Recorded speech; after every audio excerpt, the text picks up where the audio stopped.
En el tribunal, mi hijo me señaló con el dedo y gritó con furia: «Esta anciana solo sabe malgastar lo que nunca mereció». Hola, estoy sentada en una sala de tribunal que huele a libros viejos y a sudor nervioso, ese tipo de lugar donde el tiempo parece detenerse y cada tos resuena contra las paredes. Los bancos de madera son tan duros como la piedra, el aire está impregnado de tensión y de un leve aroma al perfume demasiado fuerte de alguien. Aferro mi bolso como si fuera un salvavidas, mientras, al otro lado del pasillo, se encuentra mi hijo, mi propia carne y sangre, mirándome como si fuera una desconocida que acaba de cerrarle el paso en el tráfico. Está flanqueado por un abogado que parece estar audicionando para el papel de villano en una telenovela, cabello engominado hacia atrás, sonrisa calculada y un traje que probablemente costó más que mi primer coche. Casi espero que se enrosque un bigote imaginario y suelte una carcajada. El testamento de mi difunto esposo es hoy la estrella del espectáculo, y, al parecer, yo soy la villana a los ojos de mi hijo. Es irónico, ¿verdad? Pasas toda una vida amando a alguien, criándolo, sacrificándote por él, y un día te descubres en lados opuestos de un tribunal, como si todas aquellas noches de cuentos antes de dormir y las rodillas raspadas jamás hubiesen ocurrido. Sigo observándolo, buscando algún destello del niño que solía correr hacia mí con los brazos abiertos, pero solo veo a un hombre endurecido por la codicia y el resentimiento, suficiente para romperle el corazón a una madre. La jueza, una mujer severa con las gafas apoyadas en la punta de la nariz, llama al orden. El abogado de mi hijo se pone de pie, rebosante de confianza y falsa cortesía, y comienza a tejer una historia sobre cómo no soy apta para administrar la herencia que mi marido dejó. Yo hace palabras como irresponsable y derrochadora, pintándome como una especie de gastadora imprudente, a un paso de la ruina. Quiero reírme, sinceramente lo deseo, si tan solo supiera cuántas veces recorté cupones o remendé ropa vieja para poder llegar a fin de mes. Pero mantengo la boca cerrada, porque sé bien que no conviene interrumpir a un hombre que ama el sonido de su propia voz. Luego llega el turno de mi hijo. Se levanta, con las manos temblando apenas, y me señala con un dramatismo que haría orgulloso a cualquier profesor de teatro. Esta anciana solo sabe malgastar lo que no merece, dice con la voz trémula por una indignación fingida. Las palabras quedan suspendidas en el aire, pesadas y afiladas, y por un momento siento como si me hubiesen abofeteado. El corazón me late con fuerza en el pecho y me pregunto si alguien más puede escucharlo. Casi me río, casi, porque todo esto es tan absurdo. Este es el mismo niño que una vez lloró porque no lo dejé desayunar helado, y ahora está frente a una jueza intentando arrebatarme todo lo que su padre y yo construimos juntos. La jueza asiente, con el rostro impenetrable, y el abogado sonríe como si ya hubiera gastado mi herencia en un yate nuevo. Puedo ver prácticamente los signos de dinero reflejados en sus ojos. Es como si hubiese tropezado con un universo alterno donde lo correcto es incorrecto y lo imposible parece real. ¿Has sentido alguna vez que el mundo está al revés, como si fueras la única persona cuerda en una habitación llena de quienes han perdido el juicio? Así me sentía yo en ese instante. Quise ponerme de pie y gritar: ¿acaso nadie oye lo que está ocurriendo? ¿De verdad creen que soy la villana aquí? Pero permanecí sentada, con las manos fuertemente entrelazadas sobre el regazo, porque sabía que debía jugar según sus reglas. Mientras las audiencias se prolongaban, mi mente no podía evitar vagar. Recordé los primeros años de mi matrimonio, cuando mi esposo y yo reuníamos cada moneda para comprar nuestra primera casa. Las noches en que nos quedábamos despiertos preocupándonos por las cuentas y soñando con un futuro mejor para nuestro hijo. Reviví el orgullo en los ojos de mi esposo cuando finalmente concluyó su testamento, asegurándose de que yo estuviera protegida si algo le ocurría. Él confió en mí, me eligió para continuar su legado, y ahora aquí estoy, acusada de haberlo desperdiciado todo. Vuelvo a mirar a mi hijo, buscando algún signo de remordimiento o duda, pero su mandíbula está tensa y sus ojos son fríos. Me pregunto qué pasó con aquel niño que me pedía un cuento más antes de dormir, que deslizaba su pequeña mano en la mía cuando tenía miedo. ¿Cuándo se transformó en este hombre tan rápido para juzgar y tan ansioso por quedarse con lo que no le pertenece? Una punzada de culpa me atraviesa, preguntándome si podría haber hecho algo distinto, si habría podido criarlo para valorar la familia por encima de la fortuna. Pero entonces recuerdo todos los sacrificios que hice, todo el amor que vertí en él, y comprendo. Hay cosas que, simplemente, están fuera de nuestro control. El abogado sigue hablando, enumerando cada agravio percibido y cada error imaginario que, según él, he cometido a lo largo de mi vida. Dejo de escucharlo y me concentro en el ritmo constante de mi respiración, inhalar, exhalar, una y otra vez. Me repito a mí misma que soy más fuerte de lo que creo, que he resistido tormentas mucho peores que esta. Pienso en mi esposo, en su mano firme y su sonrisa serena, y encuentro fortaleza en su recuerdo. Finalmente, La jueza se vuelve hacia mí, sus ojos, agudos y escrutadores, parecen atravesarme. ¿Tiene algo que decir en su defensa?, pregunta. Tomo aire profundamente, contengo el temblor en mis manos y mis nervios, y sé que, pase lo que pase, le debo a él y a mí misma mantenerme erguida y decir mi verdad. Porque si algo he aprendido a lo largo de los años, es que no puedes permitir que otros definan tu valor, ni siquiera tu propio hijo. Así que, con el corazón latiendo con fuerza y las manos temblando apenas, me preparo para pronunciar las palabras que lo cambiarán todo. Retrocedamos un poco, porque toda historia tiene un comienzo, y la mía empezó mucho antes de aquel enfrentamiento en el tribunal. Mi esposo, que en paz descanse, era un planificador en todos los sentidos de la palabra.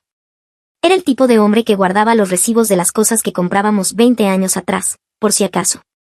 Hacía listas para sus listas, y siempre tenía un plan de respaldo para su plan de respaldo. Cuando enfermó, me sentó a la mesa de la cocina, la misma que habíamos compartido durante décadas, y me dijo que quería asegurarse de que yo estuviera protegida sin importar lo que ocurriera. Recuerdo cómo su mano cubrió la mía, cálida y tranquilizadora, mientras me explicaba los detalles de su testamento. Me dejó todo, con una nota doblada en su interior que simplemente decía, porque tú siempre hiciste de nuestra casa un hogar. Hermoso, ¿verdad? Lloré cuando la leí, y aún conservo esa nota en mi mesita de noche, doblada y desgastada por las veces que la he abierto solo para sentirme cerca de él otra vez. Pero, al parecer, mi hijo creyó que hogar era sinónimo de fondo para sus futuras vacaciones. Supongo que no debería haberme sorprendido, siempre tuvo gustos caros. Incluso de niño, mientras otros se conformaban con un paseo al parque, él deseaba los dispositivos más modernos, las zapatillas más exclusivas, las fiestas de cumpleaños más grandes. Intenté enseñarle el valor del esfuerzo, pero a veces me pregunto si hice demasiado, o quizá demasiado poco. ¿No es esa la eterna pregunta de las madres? ¿Lo consentí demasiado? ¿Dije que sí demasiadas veces? ¿O fui demasiado estricta? La culpa me visita de noche, cuando la casa está en silencio y el único sonido es el tic-tac del viejo reloj del pasillo. Me quedaba despierta, repasando cada decisión, cada discusión, cada instante que podría haber sido distinto. Pero entonces recordaba las rodillas raspadas que curé con besos, los proyectos escolares que hicimos juntos, las noches sin dormir cosiendo disfraces o horneando magdalenas para las fiestas de su clase. Recordaba las veces que le dije no cuando pedía un juguete nuevo, no porque no lo amara, sino porque quería que comprendiera que en la vida nada se regala. Quería que aprendiera a ser agradecido, a valorar lo que tenía, a conocer la satisfacción de ganarse algo por sí mismo. A veces creo que lo entendió, y otras veces pienso que entró por un oído y salió por el otro. Pero lo intenté, Dios sabe que lo intenté. Después de que mi esposo falleció, la casa se sintió más vacía que nunca. Deambulaba de una habitación a otra, tocando los objetos que habíamos acumulado durante toda una vida juntos. El viejo sillón donde él solía leer el periódico, las cortinas descoloridas que escogimos por capricho, la mesa de la cocina con sus arañazos y manchas de tantos años de cenas familiares. Cada rincón albergaba un recuerdo, y cada recuerdo era un recordatorio de lo que había perdido. Pero también sentí dentro de mí una calma silenciosa, una fuerza nueva, una determinación por honrar sus deseos y proteger la vida que habíamos construido juntos. Por eso, cuando mi hijo empezó a hacer comentarios sobre el testamento, me tomó por sorpresa. Al principio fue sutil, pequeñas observaciones sobre cómo la casa era demasiado grande para mí o cómo debería pensar en mudarme a un lugar más pequeño y disfrutar la vida. Pero pronto se volvió más directo. Quería saber sobre las inversiones, los ahorros, las propiedades. Hablaba de maximizar activos y planificar el futuro, pero yo veía el cálculo en sus ojos. No se trataba de mi bienestar, sino del suyo propio. Intenté razonar con él, explicarle que su padre había dejado sus deseos claramente establecidos, pero no quiso escuchar. Veía el testamento como un obstáculo, algo que se interponía entre él y la vida que él creía merecer. Pasé noches sin dormir, preocupada no solo por el dinero, sino por lo que todo aquello significaba. ¿Era culpa mía? ¿Había fracasado como madre? Repasaba una y otra vez cada conversación, cada discusión, buscando el momento exacto en que todo se torció. Pero la verdad es que, a veces, las personas toman sus propias decisiones, sin importar cuánto las ames. Me di cuenta de que aquello no se trataba solo de dinero, sino de respeto, de amor, de aprender a defenderme, quizá por primera vez en mucho tiempo. Sentada en aquel tribunal, sentí el peso de todos esos años presionando sobre mis hombros. Pensé en los sacrificios que había hecho, en los sueños que dejé a un lado, en la fuerza silenciosa que me permitió mantener unida a nuestra familia en los buenos y malos tiempos. Pensé en la confianza de mi esposo, en la fe que había depositado en mis manos, y supe, en lo más profundo de mí, que no podía permitir que mi hijo, ni nadie más, me lo arrebatara. Tenía que luchar no solo por el dinero, sino por mi dignidad, por la memoria de mi esposo y por la vida que habíamos construido juntos. Es curioso, ¿verdad? Pasamos tanto tiempo de nuestras vidas poniendo a los demás por delante, haciéndonos pequeñas para que todos los demás brillen, pero llega un momento en que hay que trazar una línea y decir, basta. Mientras permanecía allí sentada, comprendí que había terminado de disculparme por ser quien soy, por lo que había conseguido, por el amor y el cuidado que había vertido en mi familia. Había terminado con dejar que la culpa y el miedo gobernaran mi vida. Ese era mi momento para ponerme en pie, para hablar con mi verdad y demostrarle a mi hijo, y al mundo, que era mucho más fuerte de lo que jamás imaginaron. Así que, cuando la jueza me miró, esperando mi respuesta, enderecé la espalda, levanté el mentón y me preparé para luchar por lo que legítimamente me pertenecía, no solo el dinero, sino también el respeto, el amor y el legado que mi esposo y yo habíamos construido, ladrillo a ladrillo, año tras año. En ese instante supe que no estaba luchando solo por mí, sino por todas las mujeres que alguna vez fueron subestimadas, ignoradas o apartadas. Y estaba lista. De vuelta al tribunal, el aire era tan denso por la tensión que casi podía cortarse y servirse con puré de patatas. Lo juro, lo único que faltaba era una tormenta fuera y una banda sonora dramática. La jueza, que había estado barajando papeles y lanzándome miradas por encima de sus gafas, al fin levantó la vista. Sus ojos, agudos y expectantes, se fijaron en mí. El abogado de mi hijo, aún con esa sonrisa arrogante, se reclinó en su silla como si ya estuviera planeando su próximo gran caso, o quizá su próxima gran compra, cortesía del dinero que mi esposo había ganado con tanto esfuerzo. Mi hijo, mientras tanto, permanecía rígido, con la mandíbula apretada y los ojos moviéndose nerviosos entre la jueza y yo. Casi podía oír sus pensamientos, no tiene nada, va a ceder. Pero no cedí. No esta vez. Inspiré profundamente, sintiendo el peso de cada noche sin dormir, de cada oración en silencio, de cada momento de duda y angustia. Pensé en mi esposo, en la vida que habíamos construido juntos, en la promesa que le había hecho de proteger todo lo que habíamos creado. Y entonces, con una calma que no sabía que poseía, miré a la jueza directamente a los ojos y pronuncié 3 palabras que lo cambiaron todo: revise el video. Por un momento, la sala quedó tan en silencio que podía escucharse el tic-tac del reloj de la pared. Las cejas de la jueza se arquearon tan alto que creí que desaparecerían entre su cabello. La sonrisa del abogado de mi hijo vaciló apenas, y mi hijo, bueno, su rostro perdió el color más rápido que un tinte barato bajo la lluvia. Me miró como si acabara de sacar un conejo de un sombrero, o quizá un esqueleto de su armario. Verás, mi esposo, bendito sea su corazón meticuloso y desconfiado, siempre iba un paso por delante. Era el tipo de hombre que comprobaba 2 veces las cerraduras antes de acostarse, que guardaba una linterna en cada habitación por si acaso, y que nunca confiaba algo importante solo a la memoria. Así que, cuando llegó el momento de actualizar su testamento, decidió no dejar nada al azar. Sin que nadie lo supiera, instaló una pequeña cámara en su despacho, oculta entre los libros, colocada discretamente en una estantería, justo entre una vieja y polvorienta edición de Guerra y Paz. Y un búho de cerámica que siempre había detestado. La noche en que firmó el testamento, grabó un mensaje, por si acaso alguien, especialmente nuestro hijo, decidía impugnar sus deseos.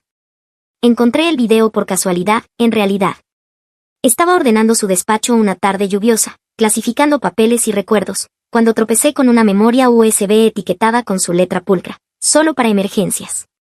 Al principio pensé que serían viejos documentos fiscales o quizá una copia de seguridad de sus recetas favoritas, pero cuando la conecté al ordenador y vi su rostro en la pantalla, nítido como el día, supe que me había dejado un último regalo, una forma de protegerme a mí y de preservar su legado si las cosas se ponían feas.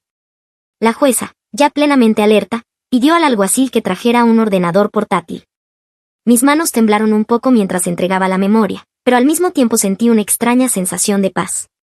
Había hecho todo lo que podía, el resto quedaba en manos del destino y de las palabras de mi esposo. El video cobró vida en el pequeño monitor del tribunal.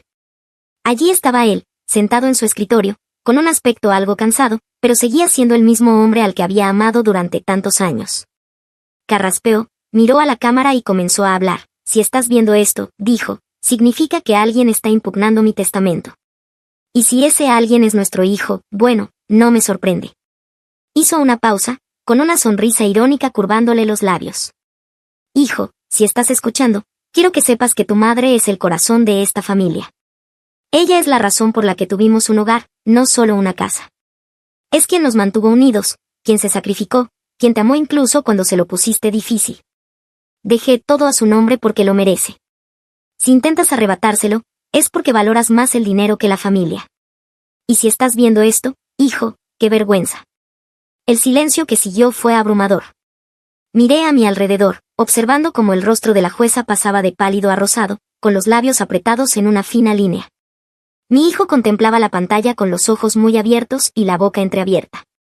El abogado, por primera vez en todo el juicio, no tenía nada que decir. Casi, solo casi, me sentí apenada por ellos. Las palabras de mi esposo flotaban en el aire, pesadas e innegables. No había argumento posible contra un hombre que había hablado desde el corazón, dejando sus intenciones tan claras como el cristal.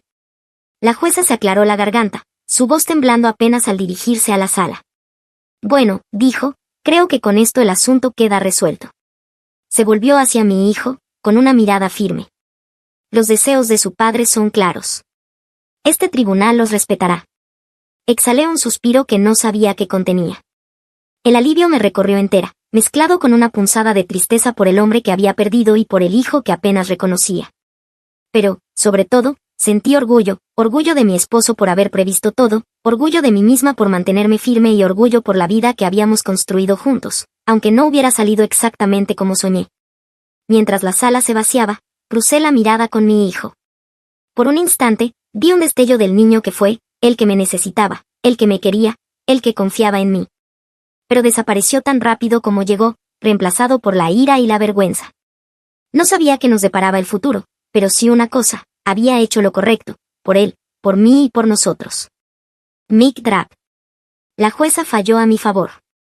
Ojalá pudiera decir que solo sentí triunfo, pero la verdad fue una mezcla de emociones, dolor, alivio y, sí, también un poco de orgullo.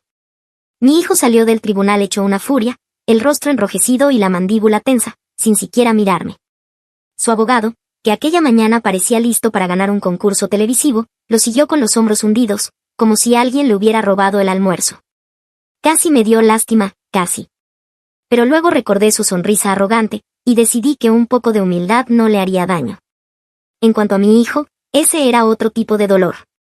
Verlo alejarse me trajo el escozor de 1000 recuerdos, fiestas de cumpleaños, rodillas raspadas, charlas nocturnas sobre sueños y temores.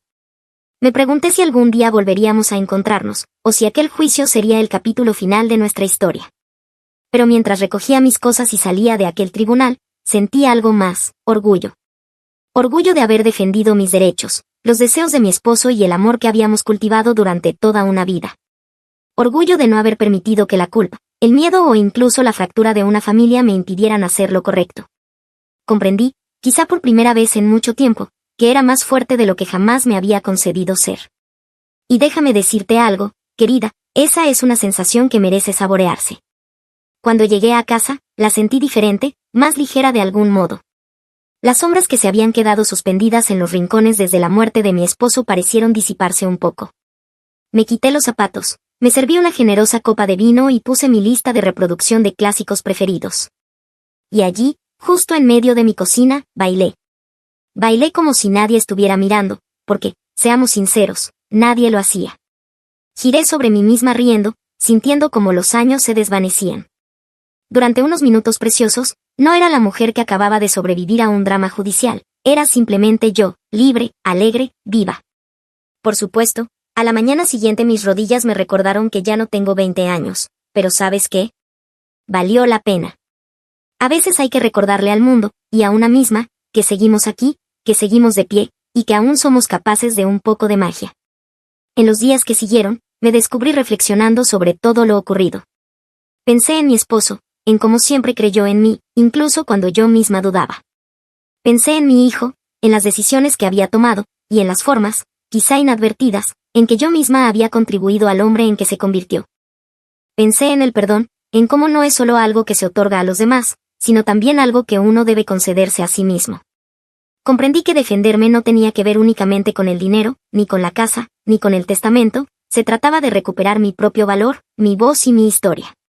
Y porque la vida tiene su propio sentido del humor, pronto me encontré atendiendo llamadas de parientes a los que no oía desde hacía años. De repente, todo el mundo quería saber cómo estaba.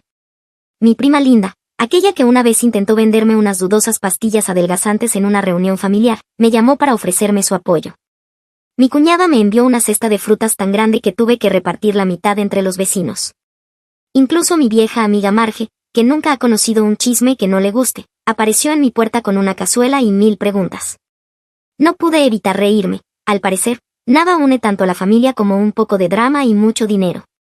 Pero a pesar de todo, me descubrí rodeada de amor, un amor real, sincero. Amigos que se presentaban con abrazos y risas, vecinos que se ofrecían a cortar mi césped o recogerme el correo, incluso el cartero, que había oído algo sobre el juicio, me saludó con un guiño y un pulgar en alto. Me recordó que, por muy duras que se pongan las cosas, nunca estamos verdaderamente solos. Siempre hay alguien de nuestro lado, aunque sea la señora de la esquina que hace el mejor pan de plátano del mundo. Y así, mientras me siento aquí ahora, con una copa de vino en la mano y la música sonando suavemente de fondo, quiero preguntarte algo. ¿Alguna vez has tenido que defenderte cuando realmente importaba? ¿Has afrontado un momento en el que tuviste que elegir entre lo fácil y lo correcto? O quizá tengas una historia familiar tan insólita como la mía. Y seamos sinceras, todas tenemos al menos una. Me encantaría escucharla, compártela en los comentarios, porque tu historia también importa. Y si has disfrutado de este pequeño fragmento de mi vida, no olvides suscribirte. Aquí creemos que toda mujer merece que su historia sea escuchada, y tal vez un poco de justicia también. Porque la vida no trata solo de las batallas que libramos, sino también de las risas que encontramos en el camino, del amor al que nos aferramos y de la fuerza que descubrimos dentro de nosotras mismas. Así que sírvete una copa, pon tu canción favorita y recuerda, eres más fuerte de lo que crees, y tus mejores capítulos aún están por escribirse.